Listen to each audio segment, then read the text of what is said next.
Hello everyone, आज के video में हम ऑल इंडिया बार एग्जामिनेशन 19 में प्रीवियस ईयर के क्वेश्चन को सॉल्व करेंगे। और ये AIB 18 का जो पेपर है इसको आज अच्छे से सॉल्व करेंगे। इसको आपको देखना ही पड़ेगा और देख के जाना ही है, क्योंकि इससे कई बार एग्जाम में क्वेश्चन रिपीट होते हैं, आपको पैटर्न का पता भी चल जाएगा। इससे पहले मैंने AIB 17 का पेपर सॉल्व करवाया है, वो भी आप देख सकते हो। तो आज हम सॉल्व करेंगे AIB 18 का पेपर, तो आपको पता चल जाएगा किस तरह का पेपर एग्जाम में आता है। चलिए बिना किसी देरी किए कम टू पॉइंट होकर के ही सीधा सवाल को क्वेश्चन को सॉल्व करेंगे। चलिए, इंग्लिश में भी है, साथ में हिंदी में भी है। मैं हिंदी में क्वेश्चन को सॉल्व करवाऊंगा, साथ में इंग्लिश में एक्सप्लेन करता रहूँगा। आपको बिना देख के तो जाना ही नहीं है। AIB 18 का और AIB 17 का पेपर, दोनों ही पेपर आपको देख के ही जाने हैं। चलिए, क्वेश्चन नंबर 1, मध्यस्थता और सुलह अधिनियम 1996 के अनुसार मध्यस्थता करार के संबंध में निम्नलिखित में से कौन सा कथन गलत है? तो गलत कथन बताना है, तो इसका आंसर होगा ऑप्शन ए। मैं सीधे ही आपको सवालों के जवाब बताऊंगा, क्योंकि समय का अभाव है। बिल्कुल आपका एग्जाम नज़दीक है, 22 तारीख को आपका एग्जाम है और आज डेट हो गई है 18। ठीक है, तो ऑप्शन ए इसका सही आंसर होगा, क्योंकि मध्यस्थता करार हमेशा लिखित होता है, मौखिक कभी भी नहीं होता है। नेक्स्ट, ये सारे मैंने आपको अच्छे से कॉन्सेप्ट क्लियर करवाए हुए हैं, पढ़ाया हुआ है। अगर आपने नहीं पढ़ा है तो आप मेरी यूट्यूब चैनल पर जा करके प्लेलिस्ट में सारे वीडियो देख सकते हो। और मैंने 4 कैटेगरी में डिवाइड किया है 19 सब्जेक्ट को, उन सब पर PDF बनाई है, जो PDF मैंने टेलीग्राम चैनल पर प्रोवाइड करवा दी है। और टेलीग्राम चैनल का लिंक मैं डिस्क्रिप्शन में दे दूंगा, वहाँ से आप टेलीग्राम चैनल ज्वाइन कर लो। आपको पता चल जाएगा कम टाइम में कैसे आपको पढ़ना है और ये भी क्लियर करनी है। चलिए next, question number 2,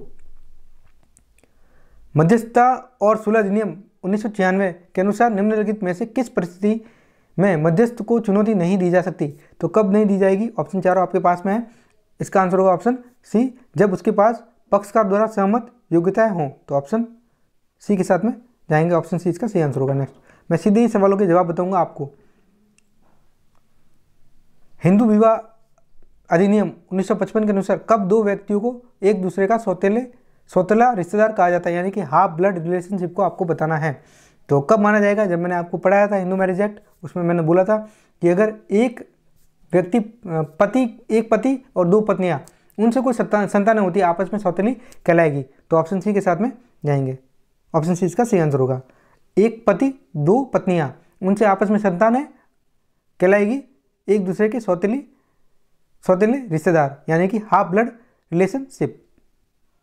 next, question number 4, Hindu विवाह अधिनियम 1955 के अनुसार निम्नलिखित में से किसे आमतौर पर हिंदू विवाह के लिए वैध शर्त नहीं माना जाता है?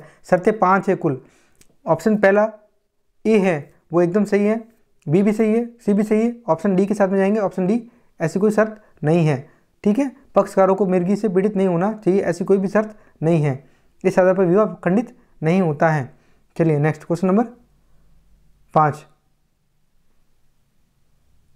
हिंदू विवाह अधिनियम 1955 की धारा 13(1) निम्नलिखित प्रावधान करती है?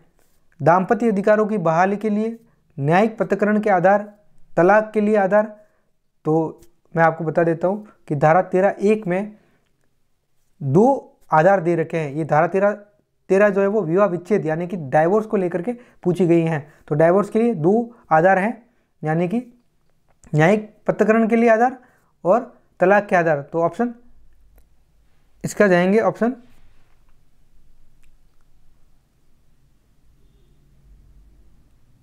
क्वेश्चन नंबर 5 का आंसर होगा ऑप्शन बी।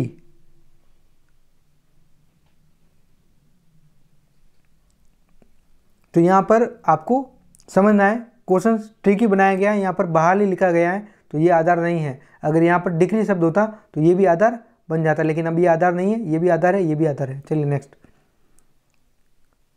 क्वेश्चन नंबर 6, मुस्लिम विधि में बातिल विवाह का क्या अर्थ है? बातिल विवाह का मतलब क्या होता है? मैंने आपको मुस्लिम विधि अच्छे से पढ़ाई है, आंसर इसका होगा ऑप्शन बी। तो ऐसे ही सवाल AIB 18 में आते हैं। क्यों पढ़ना है आपको AIB 18 और 17 के पेपर? आपको क्यों देख करके जाना है? क्योंकि कई बार एग्जाम में क्वेश्चन में सवाल रिपीट होते हैं, अक्सर रिपीट होते हैं। 3 या 4 सवाल आपके रिपीट हो जाएंगे, तो उनका निश्चित तौर पर आपको फायदा मिलेगा। इसलिए मैं बोल रहा हूँ आपको देख के ही जाना है। चलिए नेक्स्ट, क्वेश्चन नंबर 7, विवाह का वह अनुबंध जिसे पत्नी द्वारा उसे सौंपे गए अधिकार के तहत भंग किया जा सकता है। मुस्लिम विधि के तहत क्या कहा जाता है? तो मतलब कि एक पति, मुस्लिम पति अपने तलाक के आदरों को डेलीगेट कर रहा है, पावर्स को डेलीगेट कर रहा है अपनी वाइफ को, तो ये क्या हो जाएगा? तलाक तफवीज हो जाएगा। तो ऑप्शन सी इसका सही आंसर होगा। नेक्स्ट क्वेश्चन नंबर 8, निम्नलिखित में से किस अधिनियम के तहत एक हिंदू लड़का और एक हिंदू लड़की शादी कर सकते हैं? हिंदू विवाह अधिनियम में भी कर सकते हैं और विशेष विवाह अधिनियम 1954 में भी कर सकते हैं। तो ऑप्शन सी इसका सही आंसर होगा। नेक्स्ट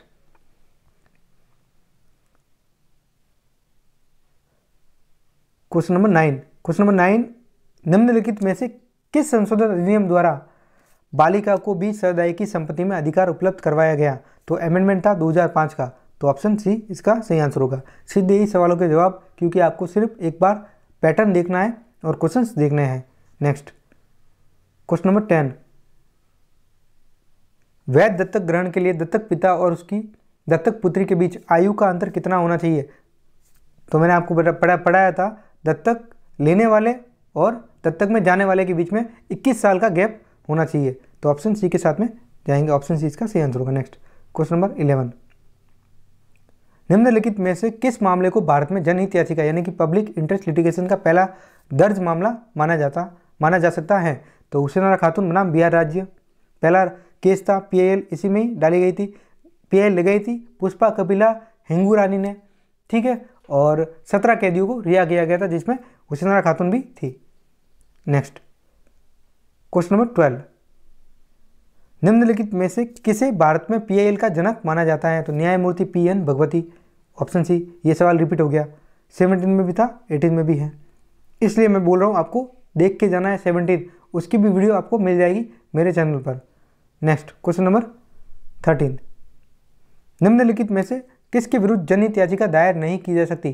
तो निजी पक्षकार के खिलाफ कभी भी जनहित पीआईएल दायर नहीं की जा सकती। ऑप्शन सी इसका सही आंसर होगा। नेक्स्ट क्वेश्चन नंबर 14,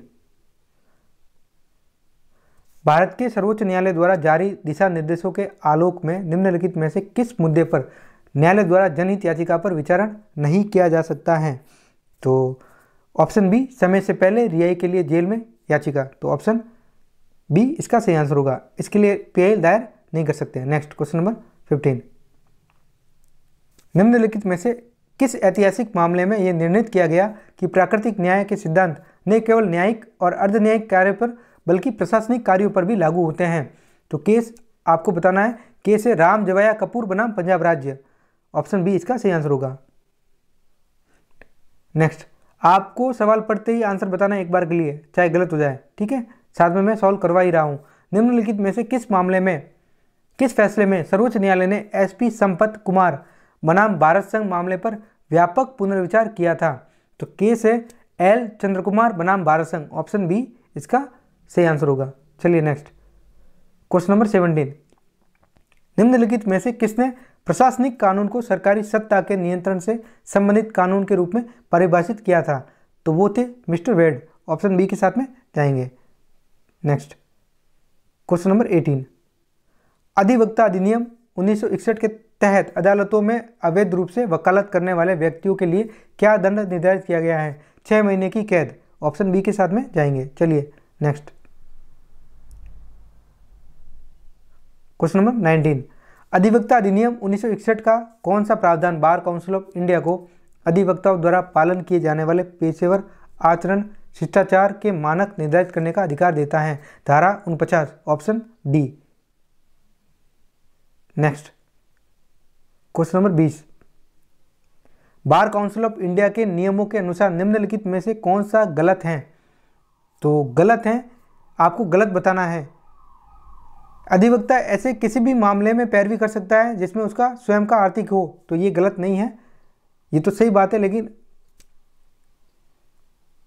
अधिवक्ता हर समय निर्धारित पोशाक में अदालत में उपस्थित होना ये सही है। अधिवक्ता अपने मुवक्किल के लिए जमानतदार के रूप में खड़ा नहीं होगा, ये भी सही है। अधिवक्ता किसी भी अनुचित साधन से अदालत के फैसले को प्रभावित नहीं करेगा। तो हाँ, ऑप्शन ए इसका सही आंसर होगा, बिल्कुल ऑप्शन ए के साथ में जाएंगे। नेक्स्ट क्वेश्चन नंबर 21, निम्नलिखित में से कौन सा प्राधिकारी बार काउंसिल ऑफ इंडिया की अनुशासनात्मक समिति द्वारा दिए गए आदेश के विरुद्ध अपीलीय प्राधिकारी के रूप में कार्य करता है, तो हमेशा ये सुप्रीम कोर्ट करता है, ऑप्शन डी के साथ में जाएंगे। ठीक है, नेक्स्ट क्वेश्चन नंबर 22। सभी आपने पढ़ा हुआ है, सभी सब्जेक्ट आपने पढ़ी हुई है मेरे यूट्यूब से, सभी के आंसर आपको आते हैं। Next question number 22। निम्नलिखित में से किस स्थिति में एकल व्यक्ति कंपनी यानी कि 1 पर्सन कंपनी अनिवार्य रूप से निजी या सार्वजनिक कंपनी में परिवर्तित हो जाएगी? तो यदि किसी ओपीसी चुकता शेयर पूंजी 50 लाख रुपए से अधिक हो तो वो हो जाएगी, बिल्कुल परिवर्तित कर सकती, तो ऑप्शन बी इसका सही आंसर होगा। नेक्स्ट बी इसका सही आंसर होगा।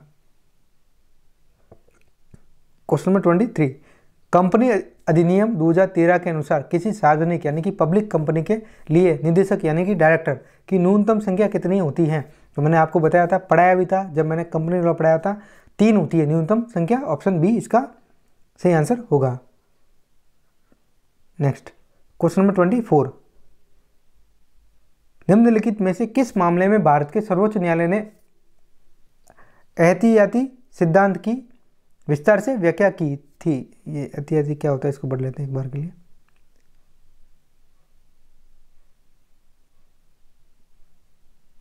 प्रिकॉशनरी प्रिंसिपल, प्रिकॉशनरी प्रिंसिपल ये होता है एहतियात बरतना, एहतियात, वो एहतियात वाली बात पूछा गया है। तो किस मामले में बोला गया था? क्वेश्चन नंबर ये है 24, तो इसका आंसर होगा वेल्लोर नागरिक कल्याण मंच बनाम भारत संघ, ऑप्शन ए के साथ में जाएंगे। चलिए नेक्स्ट क्वेश्चन नंबर 25। निम्नलिखित में से कौन सा पर्यावरण कानून में लोक न्यास सिद्धांत पर एक ऐतिहासिक मामला है?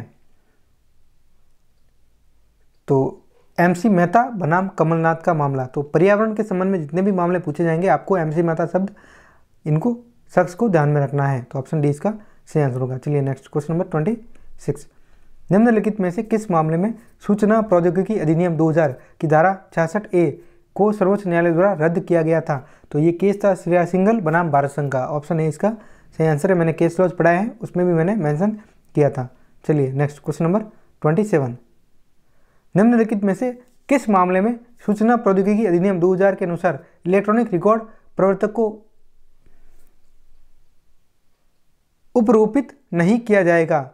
उपरोपित को कहते हैं अनऑथराइज्ड, ठीक है। तो इसका आंसर होगा क्वेश्चन नंबर 27 का आंसर होगा ऑप्शन डी, किसी अनधिकृत व्यक्ति द्वारा भेजा गया इलेक्ट्रॉनिक रिकॉर्ड, तो ऑप्शन डी इसका सही आंसर होगा। Next question number 28। मातृत्व लाभ अधिनियम 1961 के तहत एक महिला अधिकतम कितनी अवधि तक मातृत्व लाभ की हकदार हैं? तो जब मैंने आपको लेबर लॉ पढ़ाया था उसमें मैंने बोला था ये कि ये क्वेश्चंस बनेंगे, तो ये बनते भी अक्सर। इसका आंसर होगा ऑप्शन डी, ये AIB 18 में पूछा गया है, ठीक है।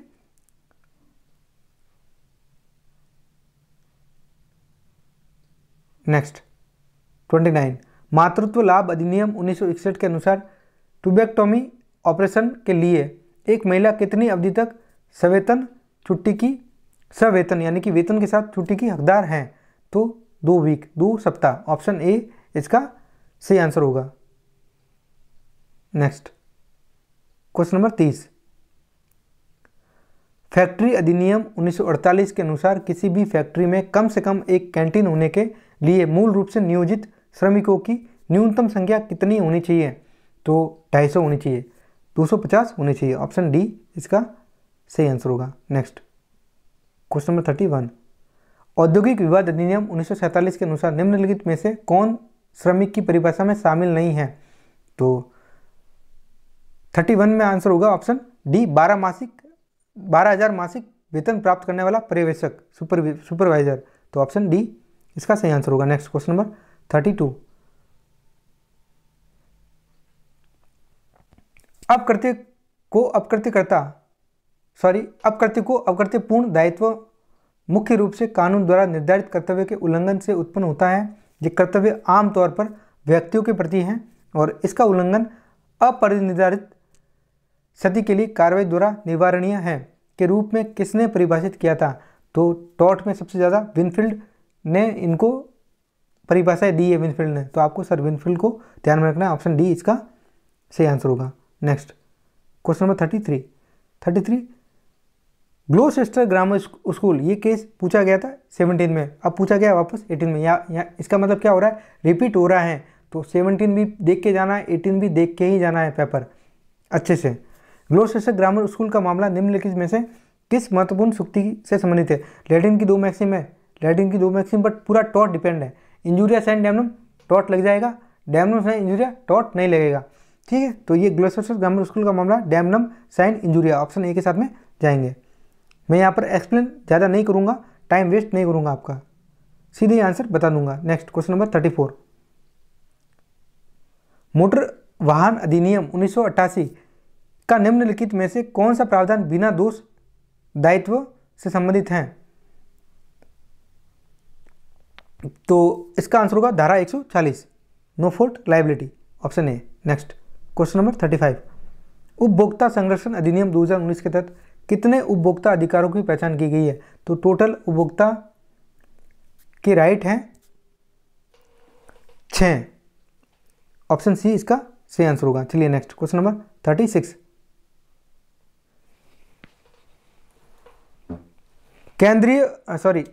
उपभोक्ता संरक्षण अधिनियम 2019 के तहत गठित निम्नलिखित में से कौन सा निकाय अधिनियम के तहत उपभोक्ता के अधिकारों के संवर्धन और संरक्षण पर सलाह देने के लिए अधिकृत हैं?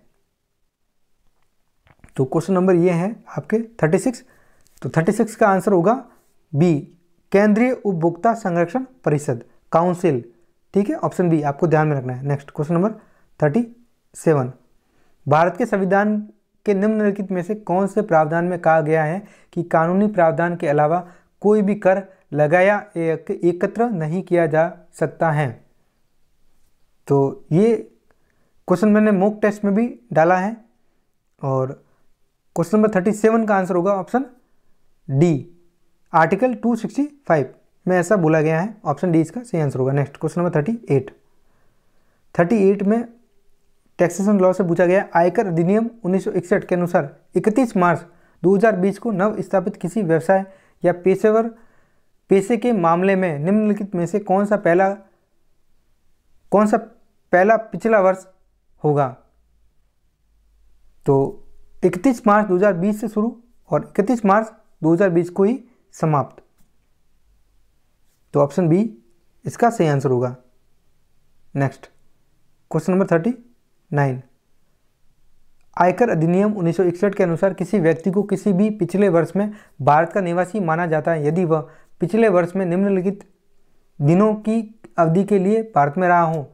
तो 182 डेज आपको ध्यान में रखना है। ये क्वेश्चन वापस रिपीट हुआ है 17 से 18 में। तो 39 का आंसर होगा option B 182 days. Next question number 40 आयकर अधिनियम 1961 के निम्नलिखित में से किस प्रावधान के तहत आय को परिभाषित किया गया है? तो धारा 224 में आय को डिफाइन किया गया है, ऑप्शन बी इसका सही आंसर होगा। चलिए नेक्स्ट क्वेश्चन नंबर 41 भारतीय अनुबंध अधिनियम 1872 के अनुसार निम्नलिखित में से कौन सा धोखाधड़ी नहीं है? तो 41 का आंसर होगा यदि बोलने का कर्तव्य नहीं हो तो केवल मौन रहना धोखाधड़ी नहीं होता है, ऑप्शन सी इसका सही आंसर होगा। सीधे ही सवालों के जवाब बताऊंगा आपको, टाइम वेस्ट नहीं करूंगा। नेक्स्ट क्वेश्चन नंबर नेक्स्ट है आपके 42 ए बी को धोखा देने के इरादे से झूठा वर्णन करता है कि ए के कारखाने में सालाना 500 मन नील बनाया जाता है और इस तरह बी को कारखाना खरीदने के लिए प्रेरित करता है। उपरोक्त कथन के आलोक में सही विकल्प का उत्तर दीजिए।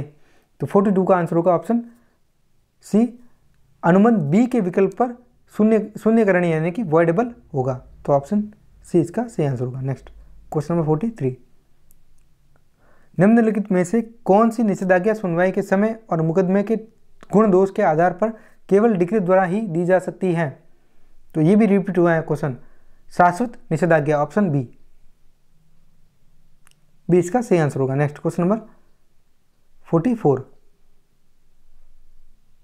मूलधन पर देय साधारण ब्याज का भुगतान करने में विफलता पर उसी दर पर चक्रवृद्धि ब्याज के भुगतान के लिए बॉन्ड में शर्त भारतीय अनुबंध अधिनियम 1872 के निम्नलिखित में से किस प्रावधान के अर्थ में जुर्माना नहीं है? तो धारा 74 में जुर्माना नहीं है, ऑप्शन बी इसका सही आंसर होगा। नेक्स्ट क्वेश्चन नंबर 45, संपत्ति अंतरण अधिनियम 1882 की धारा 63A के तहत दे डिफॉल्ट ब्याज कितना है? 9% है। ऑप्शन सी इसका सही आंसर होगा। चलिए नेक्स्ट क्वेश्चन नंबर 46, संपत्ति अंतरण अधिनियम 1882 की धारा 17 के तहत निम्नलिखित में से कौन सी समय सीमा दी गई है? धारा 17 में टाइम लिमिट के बारे में बताना है। तो धारा 17 ये सीधा इस सेक्शन से पूछा गया है, तो इसका आंसर होगा 46 का आंसर होगा ऑप्शन बी, अंतरण की तारीख से 18 वर्ष की अवधि। तो ऑप्शन बी इसका सही आंसर होगा। पूरा ट्रांसफर ऑफ प्रॉपर्टी एक्ट आपको पढ़ा रखा है। नेक्स्ट क्वेश्चन नंबर 47, प्रक्राम्य लिखित अधिनियम 1881 के अनुसार निम्नलिखित में से कौन सा प्रक्राम्य लिखित नहीं है? वापस रिपीट हो गया, 17 में भी था, 18 में भी है।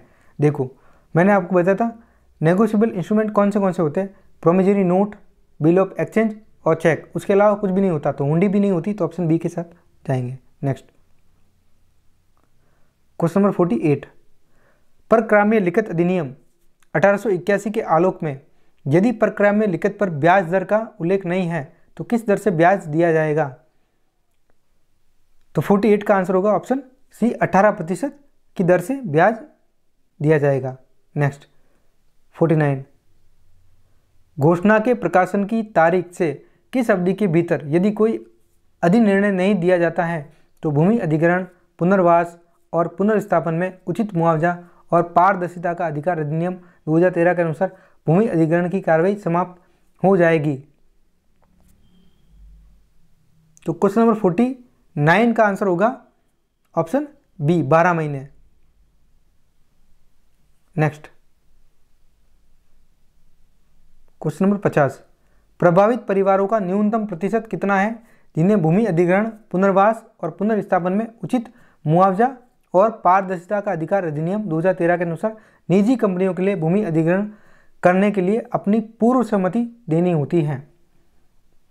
तो क्वेश्चन नंबर 50 का आंसर होगा ऑप्शन बी, 80%, 80%। ये मैंने अच्छे से आपको पढ़ा रखा है, लैंड एक्विजिशन एक्ट, वहाँ से पूछा गया है। नेक्स्ट क्वेश्चन नंबर 51, कल्पना कीजिए कि एक आईपीएल टीम अपने कपड़ों की रेंज बेचने के लिए कंपनी स्थापित करती है। टीम किस प्रकार की बौद्धिक संपदा का उपयोग कर दिखाने के लिए कर सकती है कि कपड़े उनके द्वारा बनाए गए हैं? तो क्वेश्चन नंबर 51 का आंसर होगा ऑप्शन सी, ट्रेडमार्क, लोगो या ब्रांड नेम को बताने वाला जो बौद्धिक संपदा होती है वो ट्रेडमार्क कहलाती है। तो ऑप्शन सी के साथ में जाएंगे। चलिए नेक्स्ट क्वेश्चन नंबर 52, पेटेंट की अवधि कितनी होती है? 20 वर्ष की होती है। मैंने जब आपको पढ़ाया था तो आपको मैंने ये भी बताया था कि पेटेंट 20 वर्षों के लिए होता है। ऑप्शन बी इसका सही आंसर होगा। चलिए नेक्स्ट क्वेश्चन नंबर 53, भारतीय संविधान में उल्लिखित व्यापार और वाणिज्य की स्वतंत्रता की अवधारणा निम्नलिखित में से किस देश के अनुभव से प्रेरित हुई है? क्वेश्चन नंबर 53, तो ये इसका आंसर होगा ऑप्शन बी, ऑस्ट्रेलिया। तो 53 का आंसर होगा ऑप्शन बी, ऑस्ट्रेलिया से प्रेरित है। नेक्स्ट क्वेश्चन नंबर 54, निम्नलिखित में से कौन सी रीट प्राधिकारी द्वारा सार्वजनिक कर्तव्यों के पालन को लागू करने के लिए जारी की जाती? 5 तरह की रीटें मैंने आपको अच्छे से पढ़ा रखी है। तो सार्वजनिक कर्तव्यों के लिए तो परमादेश, ऑप्शन ए इसका सही आंसर होगा। नेक्स्ट क्वेश्चन नंबर 55, निम्नलिखित में से किस संवैधानिक संशोधन अधिनियम में संविधान का हिंदी अनुवाद प्रकाशित करने का प्रावधान किया गया था? क्वेश्चन नंबर 55 में आंसर होगा ऑप्शन डी, 58वां संविधान संशोधन। ऑप्शन डी इसका सही आंसर होगा। चल नेक्स्ट 56, निम्नलिखित में से कौन सा आभासी विधान पर ऐतिहासिक निर्णय है? तो 56 का आंसर होगा बिहार राज्य बनाम कामेश्वर सिंह। ऑप्शन ए इसका सही आंसर होगा। नेक्स्ट 57 आ गया, री बैरूबारी मामले में प्राप्त सलाहकारी राय के आलोक में निम्नलिखित में से कौन सा संवैधानिक संशोधन अधिनियम पारित किया गया था? संविधान का 9वां संशोधन अधिनियम 1960। Option C. नेक्स्ट 58 भारत के संविधान का निम्नलिखित में से कौन सा प्रावधान केंद्रीय विधि और राज्य विधि के बीच असंगति के प्रश्नों को हल करने के लिए प्रासंगिक है? तो 58 का आंसर होगा ऑप्शन सी, अनुच्छेद 254। नेक्स्ट क्वेश्चन नंबर 59 भारत के संविधान में संघ की राजभाषा को अंग्रेजी से हिंदी में बदलने के लिए कितनी संक्रमण अवधि प्रदान की गई है? तो 59 का आंसर होगा ऑप्शन सी, 15 वर्ष। नेक्स्ट क्वेश्चन नंबर 60 निम्नलिखित में से किस मामले में यह निर्णित किया गया कि संवर्ग में एकल पद पर कोई आरक्षण नहीं हो सकता?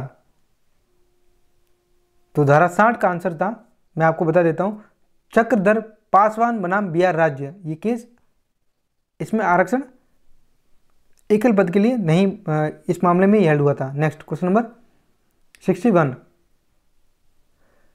किसी कामकाजी महिला के साथ उसके कार्य स्थल पर यौन उत्पीड़न को भारतीय संविधान के निम्नलिखित में से किस प्रावधान का उल्लंघन भी माना जा सकता है? केस आप ध्यान में रखना, विशाखा बनाम राजस्थान राज्य। केस ध्यान में रखना, अगर केस पूछ रहे हैं 19 में, क्योंकि अगर ये पूछ लिया कार्यस्थल पर तो अगली बार केस भी पूछ लिया जाएगा।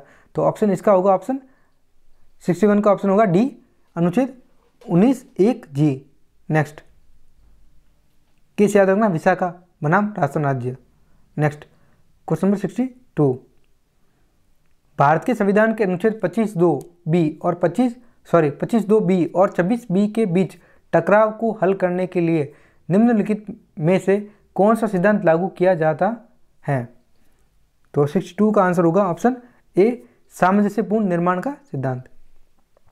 नेक्स्ट क्वेश्चन नंबर 63 निम्नलिखित में से किस स्थिति में भारतीय दंड संहिता 1860 लागू नहीं हो सकती? भारतीय द्वारा भारत के बाहर किया गया अपराध, भारत में पंजीकृत किसी जहाज पर किसी व्यक्ति द्वारा किया गया अपराध, किसी भी देश में स्थित कंप्यूटर संसाधनों को निशाना बनाकर अपराध करने वाला कोई भी व्यक्ति। तो ऑप्शन 1 और 2 दोनों सही है। अगर ऑप्शन में दे रखें बिल्कुल ऑप्शन डी इसका सही आंसर होगा। बाकी ये जो 3 नंबर वाला ऑप्शन है ये गलत है, इस पर लागू नहीं होता है।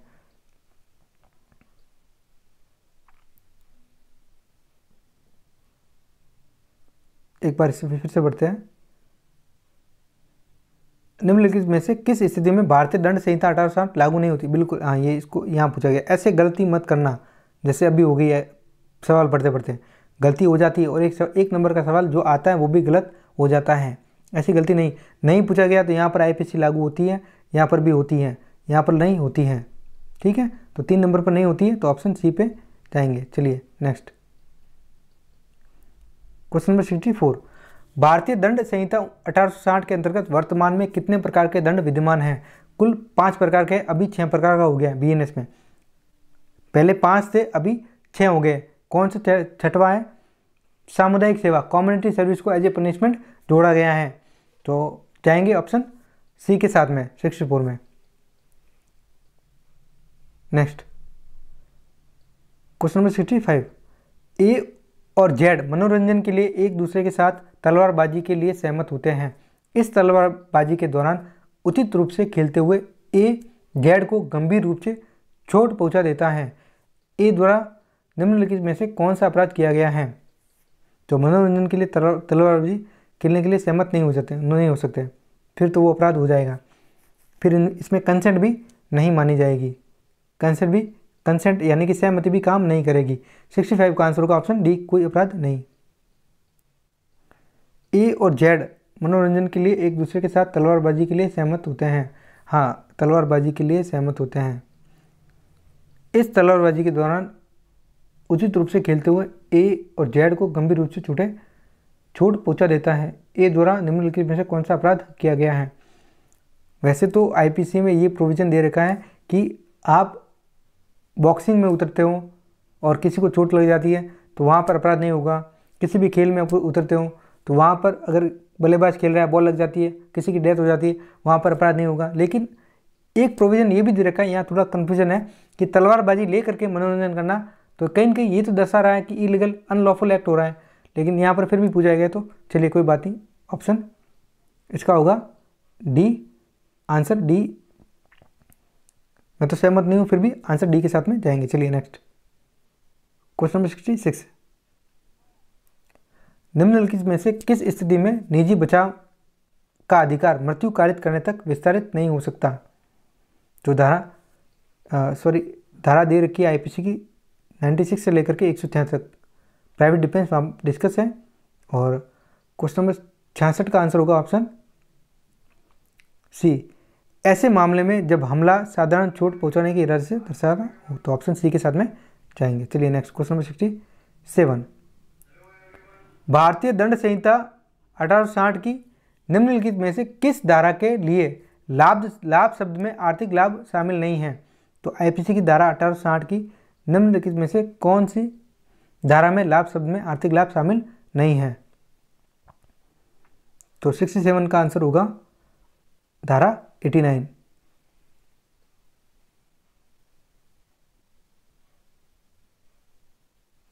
Next question number 68। एक्स जानबूझकर किसी महिला को परेशान करने के इरादे से उसकी सहमति के बिना उसका घूंघट खींचता है। भारतीय दंड संहिता 1860 के अनुसार उसने निम्नलिखित में से कौन सा अपराध किया है? तो 68 का आंसर होगा आपराधिक बल, क्रिमिनल फोर्स। ऑप्शन बी इसका सही आंसर होगा। चलिए नेक्स्ट क्वेश्चन नंबर 69। भारतीय दंड संहिता 1860 के तहत ऐसे व्यक्ति के लिए क्या सजा निर्धारित की गई है जो किसी नाबालिग को अपंग बनाता है और ताकि ऐसे नाबालिग का इस्तेमाल भीख मांगने के लिए किया जा सके? तो 69 का आंसर होगा ऑप्शन डी, आजीवन कारावास और जुर्माना। Next question number 70। एक्स धमकी देता है कि अगर वाई उसे पैसा नहीं देगा तो वह वाई के संबंध में मानहानि लेख प्रकाशित कर देगा। भारतीय दंड संहिता 1860 के अनुसार एक्स को उसके द्वारा किए गए कृत्य के लिए निम्नलिखित में से कौन सी सजा दी जा सकती है? सीधे से पनिशमेंट पूछ ली है। पनिशमेंट पूछी है, मैं आपको बता देता हूँ ये एक्सटॉर्शन का मामला है, उद्यापन का मामला है। ठीक है, तो उद्यापन का मामला है, वहाँ जो सजा दे रखी है वही आपको बताना है। तो धारा 70 में आंसर होगा ऑप्शन बी, 3 साल तक का जुर्माना, 3 साल तक का कारावास, जुर्माना दोनों ही लगाया जा सकता है। तो ऑप्शन बी इसका सही आंसर होगा। Next question number 71। दंड प्रक्रिया संहिता 1973 के अनुसार सहायक सत्र न्यायाधीश निम्नलिखित में से कौन सी सजा पारित करने के लिए अधिकृत हैं? तो 10 वर्ष तक की सजा दे सकता है। देखो यहाँ पर एक बार के लिए थोड़ा सा देख लो, सिर्फ 2 मिनट के लिए ही, 1 मिनट के लिए। ये DSJ, ADSJ और असिस्टेंट सेशन जज, ये दोनों दे सकते हैं डेथ पनिशमेंट और लाइफ इम्प्रिजनमेंट, लेकिन ये सिर्फ 10 वर्ष तक की सजा दे सकता है। तो ऑप्शन सी 71 का आंसर होगा ऑप्शन सी। चलिए नेक्स्ट, ये सब आपको पढ़ाया गया है, सब दंड प्रक्रिया संहिता मैंने पढ़ाई थी, सारे क्वेश्चन आपको पढ़ाए थे, ये AIB 18 में ऐसे पूछे गए थे। Next question number 72। गैर जमानती और संज्ञेय अपराध करने के लिए किसी निजी व्यक्ति द्वारा गिरफ्तार किए गए व्यक्ति को पुलिस अधिकारी द्वारा फिर से गिरफ्तार किया जाएगा यदि ऐसा व्यक्ति दंड प्रक्रिया संहिता 1973 के निम्नलिखित में से किस प्रावधान के तहत आता हो? तो 72 का आंसर होगा ऑप्शन, ये धारा होगी, ये पारा यहाँ गलत हो गया है, पारा गलत हो गया है, यहाँ पर धारा शब्द की जगह पिस्टाइप हो गया है, तो 41, धारा 41 के तहत गिरफ्तारी होगी। Next question number 73। निम्नलिखित में से किस स्थिति में पत्नी दंड प्रक्रिया संहिता 1973 की धारा 125 के तहत भरण पोषण के लिए हकदार एंटाइटल नहीं होगी? कब नहीं होगी? 73 का आंसर होगा ऑप्शन बी, पत्नी स्वेच्छा से पति के साथ रहने से इनकार करती है तब वो अपने भरण पोषण की मांग नहीं कर सकती। ऑप्शन बी इसका सही आंसर होगा। चलिए नेक्स्ट क्वेश्चन नंबर 74। निम्नलिखित में से कौन सी प्रक्रिया दंड प्रक्रिया संहिता 1973 की धारा 164 ए के तहत आती है? बलात्कार पीड़िता की मेडिकल जांच। ऑप्शन ए, ये अच्छे से मैंने पढ़ाया भी था। नेक्स्ट 75। दंड प्रक्रिया संहिता 1973 के अनुसार अन्वेषण इन्वेस्टिगेशन में कार्रवाई की डायरी के संबंध में निम्नलिखित में से कौन सा गलत है? तो 75 में गलत है, डायरी को साक्ष्य के रूप में कभी भी इस्तेमाल नहीं किया जाएगा। तो यहाँ पर ऑप्शन सी के इसका सही आंसर होगा, सी के साथ में जाएंगे। नेक्स्ट 76। निम्नलिखित में से किस मामले में दंड प्रक्रिया संहिता 1973 के अनुसार अपराध करने के तरीके का आरोप में उल्लेख करना आवश्यक नहीं है?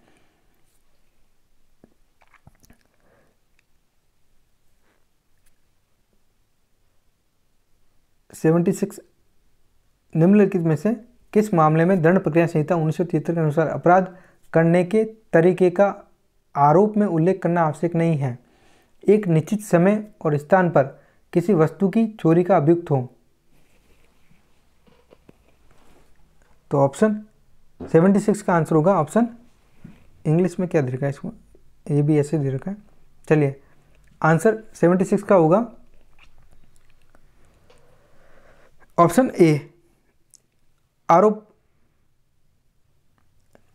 में उल्लेख करना आवश्यक नहीं है कि ये एक निश्चित समय और स्थान पर किसी वस्तु की चोरी का अभियुक्त हो। ऑप्शन ए इसका सही आंसर होगा। नेक्स्ट क्वेश्चन नंबर 77 दंड प्रक्रिया संहिता 1973 के अनुसार निम्नलिखित में से किस अपराध का संक्षिप्त विचारण किया जा सकता है? तो 77 में आंसर होगा संक्षिप्त विचारण यानी कि समरी ट्रायल हो सकती है 2 वर्ष से कम के अपराधों के लिए। तो ऑप्शन सी, ये सब आपने पढ़ रखा है। Next question number 78। दंड प्रक्रिया संहिता 1973 की निम्नलिखित में से कौन सी धारा उच्च न्यायालय को निर्देश यानी कि रेफरेंस का प्रावधान करती है? सीआरपीसी की कौन सी धारा रेफरेंस, ये सेक्शन से पूछा गया है। क्वेश्चन नंबर 78 सीधा ही सेक्शन से पूछा गया है। तो 78 का आंसर होगा ऑप्शन डी, सेक्शन 395। चलिए नेक्स्ट क्वेश्चन नंबर 79। निम्नलिखित अपराध के आरोपी व्यक्ति को दंड प्रक्रिया संहिता 1973 की धारा 438 के तहत जमानत नहीं दी जा सकती। आईपीसी की धारा 376 ए बी के तहत अपराध का आरोपी, आईपीसी की धारा 376 डी ए के तहत अपराध का आरोपी, आईपीसी की धारा 376 डी बी के तहत अपराध का आरोपी। तो एंटीसिपेटरी बेल मिलेगी ही नहीं मिलेगी। तो ऑप्शन डी इसका सही आंसर होगा।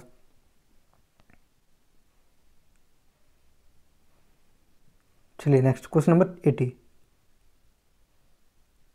यदि कोई मैजिस्ट्रेट निम्नलिखित में से कौन सा कार्य बिना प्राधिकार के करता है भले ही सद्भावना में किया गया हो?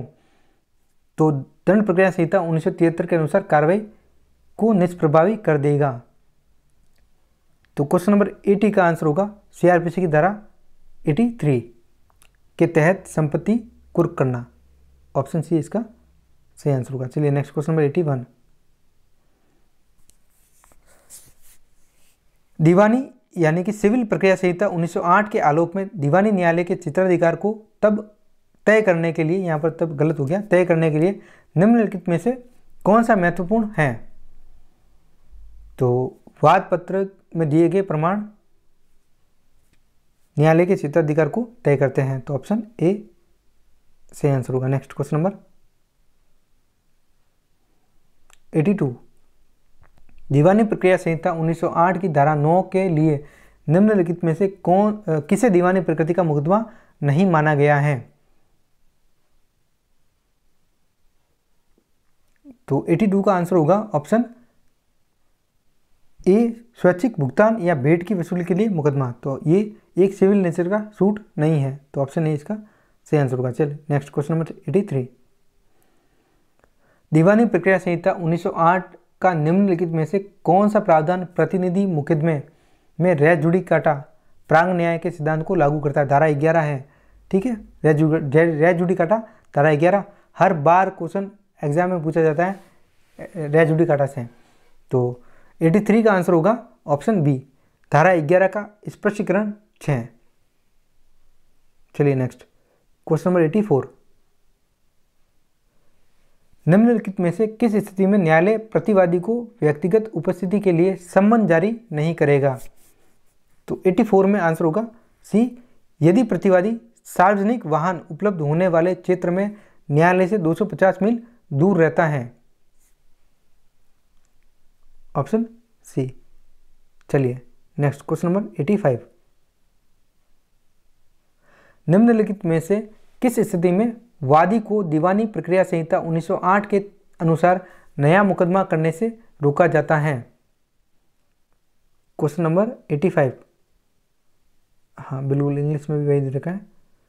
निम्नलिखित में से किस स्थिति में वादी को दीवानी प्रक्रिया संहिता 1908 के अनुसार नया मुकदमा करने से रोका जाता है? तो वादी के उपस्थित नहीं होने के कारण मुकदमा खारिज करना, ऑप्शन सी इसका सही आंसर होगा। Next question number 86। दीवानी प्रक्रिया संहिता 1908 के अनुसार मुकदमे की सुनवाई के दौरान किसी पक्ष को अधिकतम कितनी बार स्थगन एडजमेंट यानी कि ऑर्डर 17 को पूछा गया है दिया जा सकता है? 3 बार से ज़्यादा कभी भी नहीं दिया जाएगा, ऑप्शन बी इसका सही आंसर होगा। चलिए नेक्स्ट क्वेश्चन नंबर 87। निम्नलिखित में से किस संशोधन अधिनियम ने दीवानी प्रक्रिया संहिता 1908 में बिना सम्मन के गवाह को पेश करने का प्रावधान किया था? इंग्लिश में इसको पढ़ दे, ठीक है। 87 बिल्कुल सही, 87 को पढ़ लो। निम्नलिखित में से किस संशोधन अधिनियम ने दीवानी प्रक्रिया संहिता 1908 में बिना सम्मन के गवाह को पेश करने का प्रावधान किया था? तो 87 का आंसर होगा दीवानी प्रक्रिया संहिता संशोधन अधिनियम 1999। तो ये 1999 में बहुत बड़ा अमेंडमेंट हुआ था, ये आपको सन ध्यान में रखना है। चलिए नेक्स्ट क्वेश्चन नंबर 88। दीवानी प्रक्रिया संहिता 1908 के तहत दिए गए वाद वे शब्द में निम्नलिखित में से क्या शामिल नहीं है? तो 88 में खाने और रहने का खर्च शामिल नहीं होता, ऑप्शन सी इसका सही आंसर होगा। Next question number 89। किसी मुकदमे के मामले में जहां सरसरी यानी कि संक्षिप्त प्रक्रिया लागू की जानी है, प्रतिवादी को उस पर नोटिस की तामील हेतु पता दाखिल करने के लिए उपस्थित होने के लिए दीवानी प्रक्रिया संहिता 1908 के तहत कितनी अवधि निर्धारित की गई है? तो 89 में ऑप्शन बी सम्मन प्राप्त होने की तारीख से 10 दिन, ये आपको ध्यान में रखना है। नेक्स्ट, ये सारे मैंने मॉक टेस्ट में सवाल आपको कवर करवाए हुए हैं। Question number 90। दीवानी प्रक्रिया संहिता 1908 के निम्नलिखित में से किस प्रावधान के तहत अपीलीय अदालत किसी मुद्दे को सुनवाई के लिए निचली अदालत में भेज सकती है? तो इसका ऑप्शन होगा ऑप्शन डी। नेक्स्ट चलिए नेक्स्ट 91। ए पीट कर बी की हत्या करने का अभियुक्त है। निम्नलिखित में से किसे भारतीय साक्ष्य अधिनियम 1872 के अनुसार उसी कार्यकलाप का हिस्सा बनाने वाले प्रासंगिक तथ्य यानी कि रिलेवेंट फैक्ट नहीं माना जाएगा? एक ही ट्रांजैक्शन का पार्ट नहीं माना जाएगा। रेस गेस्टाई को पूछा गया है घुमा करके, EIB 18 में धारा 6 को पूछा गया है। तो 91 का आंसर होगा पिटाई वाले दिन से एक दिन पहले ए या बी ने कुछ भी कहा हो तो ये एक ही घटना के भाग नहीं बनेंगे। रेस गेस्टाई क्या बोलती है? धारा 6 कहती है कि एट द टाइम ऑफ, जब ऑफेंस हो रहा है, at the time of offence या कमिटिंग क्राइम, जब क्राइम हो रहा है उस समय ए बी को पीट रहा है, बी क्या बोल रहा है, ए क्या बोल रहा है, लोग क्या बोल रहे हैं, तो ये सेम ट्रांजैक्शन का पार्ट हो जाएगा। ये हियरसे का एविडेंस, हियरसे का अपवाद होते हुए भी कोर्ट में एडमिसिबल होगा। तो ऑप्शन डी इसका सही आंसर होगा। Next question number 92। भारतीय साक्ष्य अधिनियम 1872 का निम्नलिखित में से कौन सा प्रावधान कहता है कि पुलिस अधिकारी के समक्ष संस्वीकृति उसके विरुद्ध साबित नहीं की जाएगी? धारा 25, ऑप्शन बी। सीधा ही आपको ध्यान में रखना है। कन्फेशन यानी कि पुलिस अधिकारी के सामने एडमिसिबल नहीं होता है कोर्ट में। नेक्स्ट 93, भारतीय साक्ष्य अधिनियम 1872 के निम्नलिखित में से किस प्रावधान के तहत मृत्युकालीन कथन को साक्ष्य के रूप में स्वीकार किया जा सकता है? तो डाइंग डिक्लेरेशन दे रखा है सेक्शन 32 में। ऑप्शन सी इसका सही आंसर होगा 93 का। नेक्स्ट क्वेश्चन नंबर 94, भारतीय साक्ष्य अधिनियम 1872 के अनुसार दस्तावेजों की अंतर्वस्तु के प्रमाण के संबंध में निम्नलिखित में से कौन सा सही है? तो 94 का आंसर होगा ऑप्शन डी, दस्तावेजों की अंतर्वस्तु प्राथमिक या द्वितीयक साक्ष्य द्वारा साबित की जा सकती है। हमेशा ही दस्तावेजी प्राइमरी एविडेंस, ऑप्शन डी इसका सही आंसर होगा। चलिए नेक्स्ट, प्राथमिक साक्ष्य से ही साबित की जाएगी, अगर प्राइमरी एविडेंस नहीं है फिर जाएंगे सेकेंडरी एविडेंस के तरफ। नेक्स्ट क्वेश्चन नंबर 95, भारतीय साक्ष्य अधिनियम 1872 के अनुसार निम्नलिखित में से कौन सा कथन सही है? ऑप्शन ए, सीधे ही मैं आपको आंसर ही बता देता हूँ, ऑप्शन बी, जीरे में सूचक प्रश्न पूछे जा सकते हैं, ये कथन सही है, यानी कि क्रॉस एग्जामिनेशन में लीडिंग क्वेश्चंस पूछे जा सकते हैं। ये आंसर, एक ऑप्शन जो है वो सही आंसर है। नेक्स्ट क्वेश्चन नंबर 96, ये मॉक टेस्ट में मैंने अच्छे से पढ़ाया था। 96, निम्नलिखित में से किस मामले में भारत के सर्वोच्च न्यायालय ने साक्ष्य के रूप में इलेक्ट्रॉनिक रिकॉर्ड की स्वीकार्यता को स्पष्ट किया था? तो 96 का आंसर होगा ऑप्शन ए, अनवर पीवी बनाम पीके बशीर, ये मामला था। इसमें सुप्रीम कोर्ट ने इलेक्ट्रॉनिक रिकॉर्ड की स्वीकार्यता को स्पष्ट किया था। चलिए नेक्स्ट क्वेश्चन नंबर 97, भारतीय साक्ष्य अधिनियम 1872 के आलोक में निम्नलिखित में से कौन सा कथन गलत है? तो 97 में बताना है कौन सा कथन गलत है। तो सीधे आंसर बता देता हूँ, स्वीकार किए गए मामलों के संबंध में स्वीकारोक्ति निर्णायक है। तो ऑप्शन बी इसका गलत आंसर, सॉरी आंसर सही है लेकिन कथन गलत है। 98, भारतीय साक्ष्य अधिनियम 1872 की निम्नलिखित में से कौन सी धारा अनुश्रुत नियम का अपवाद है? हियरसे का एविडेंस, हियरसे एविडेंस तो वैसे कोर्ट में एडमिसिबल होता ही नहीं है, अनुश्रुत साक्ष्य कोर्ट में ग्राह्य नहीं है। कब ग्राह्य होगा? या तो धारा 6 में या फिर धारा 32 में। तो यहाँ पर धारा 32 सभी दे रखी है, तो धारा 32 की कौन सा क्लोज जो होगा, कौन सा क्लोज, वो इसका सही आंसर होगा। तो 98 का आंसर होगा ऑप्शन ए, धारा 32 सबसेक्शन 1।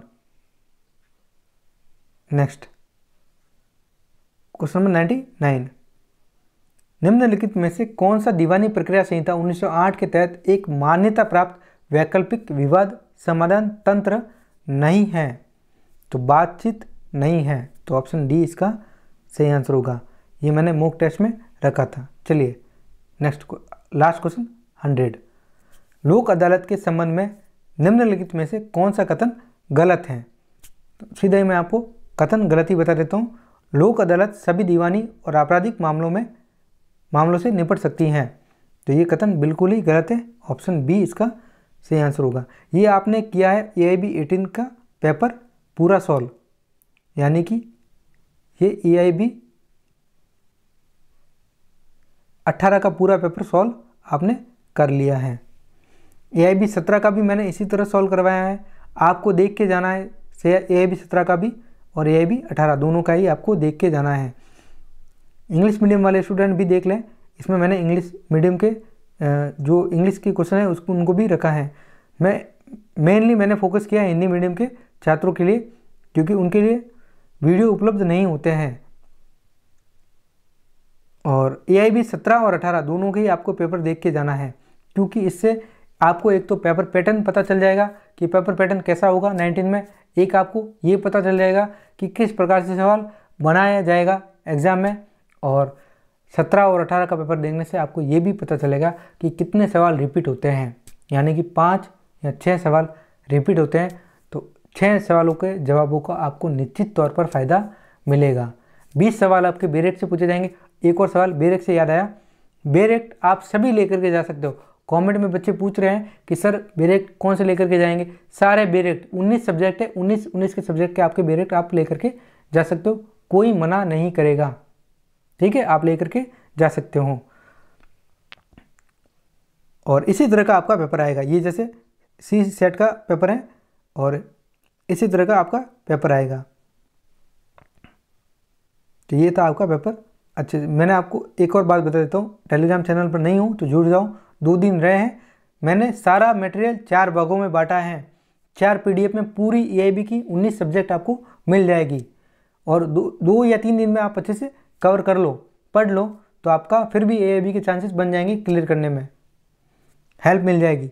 कैसे होना है मैं लिंक डाल दूंगा डिस्क्रिप्शन में, टेलीग्राम चैनल ज्वाइन कर लो, कोई शुल्क नहीं है, निःशुल्क है, बिल्कुल निःशुल्क मिल जाएगी PDF। 1000 क्वेश्चन की ई-बुक मिल जाएगी, सारे वीडियो मिल जाएंगे, 1 रुपया भी देने की ज़रूरत नहीं है, सिर्फ पढ़ो और EIB को क्लियर कर लो। हिंदी मीडियम वालों के लिए मैंने अलग से एक पेपर बनाया है जो मैं ग्रुप में डाल, ये EIB 18 का पेपर है।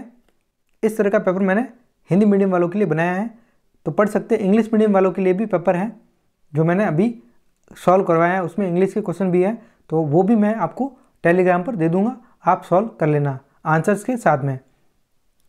दोनों पेपर मिल जाएंगे, 17 और 18 वाले। ठीक है, धन्यवाद।